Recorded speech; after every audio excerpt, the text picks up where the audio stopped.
A man who less than a year ago watched his career die has resurrected himself. Antonio Brown is reunited with his pal Tom Brady in Tampa Bay. This sign will give the Buccaneers an offensive core of Antonio Brown, Mike Evans, Chris Godwin, Rob Gronkowski, Cameron Brate, Ronald Jones, and Leonard Fournette. Not too shabby at all. But this signing is nothing more than insurance for the Bucs. Evans, Godwin, and Fournette have all struggled with injuries this year. Pairing that with the uncertainty of COVID, and this signing is a no-brainer. It's a no-lose situation for the Bucs. Brown either gets the reins of the offense for the next few weeks, proves himself as a valuable player and not a head case, and the Buccaneers now have 3 number 1 wide receivers. Or he's still insane, gets cut, and the front office earns some brownie points with Tom Brady. There is no situation where this is bad for the Buccaneers. They will still be atop the AFC South even if Brown has a mental breakdown. And if he is still the Hall of Fame level player that I hope he is, the Buccaneers will not lose another game. But that's enough for me. What do you have to say about this signing, Tristan? From the Buccaneers standpoint, I definitely think this is a win. I don't think there's anything negative from that standpoint. But this disappointed me just because I really wanted to see him go to the Seahawks.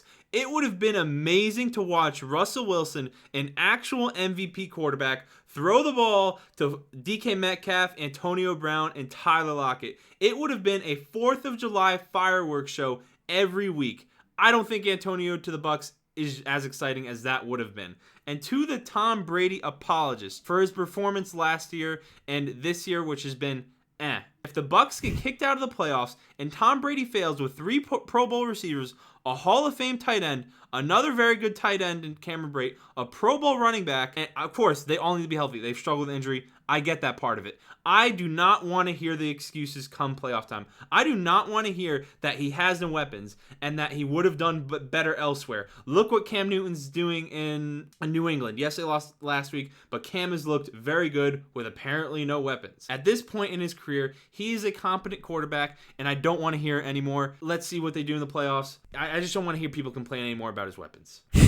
Yeah, you think people are going to be saying, oh, Mike Evans, Chris Godwin, Antonio Brown aren't good enough. Tristan, you are speaking to 3 people in the world out there, and I can guarantee you those people have better things. Well, they don't have better things to do. They're sad, lonely people, but they are not listening to Thick Man Inc. Also, Tom Brady has looked far from mad this year. New coach, new offense, new system, has shown flashes of regaining his former greatness. The Chargers game is the best example of that. There are going to be speed bumps, but Antonio Brown's coming through with his little pickaxe and breaking those speed bumps up. They go to Las Vegas to face off against the Raiders next week. I think that will be a brilliant matchup. I think the Raiders defense is lacking a little bit in the secondary, and that will get exposed. Antonio Brown will get to take on his former team and Coach Gruden. That will be must-see TV this Sunday at 4 p.m. I'm excited for that game. He's not allowed to play yet. You do realize that, right? That's unfortunate. I completely forgot. Was it week 9? Week 9. Antonio Brown will be sitting on the sideline, fantasizing, rubbing his chops, thinking about how many balls he could catch against his former team. Truly sad. You know what the saddest part of that suspension is, though? What? He won't get to play the New York Football Giants. That is a true shame. Don't you think it would be quite the sight to see Antonio Brown go to work against the Giants secondary or lack thereof?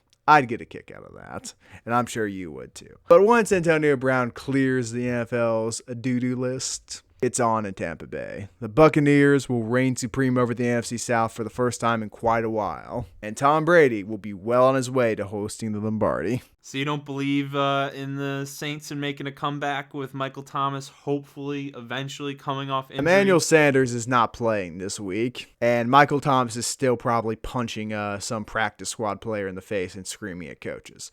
But I think Antonio Brown is an amazing addition. I think Tom Brady is a great quarterback to be with him. If there's one person to keep Antonio Brown calm, it's Tom. We'll have to wait and see. Tristan, still a blatant Tom Brady hater. What can you expect? But let us know what you think down in the comments below. Will Antonio Brown find success in Tampa Bay? Is he still a head case? Can the CT from Vontaze Burfict be cured? Find out in the future. See you then.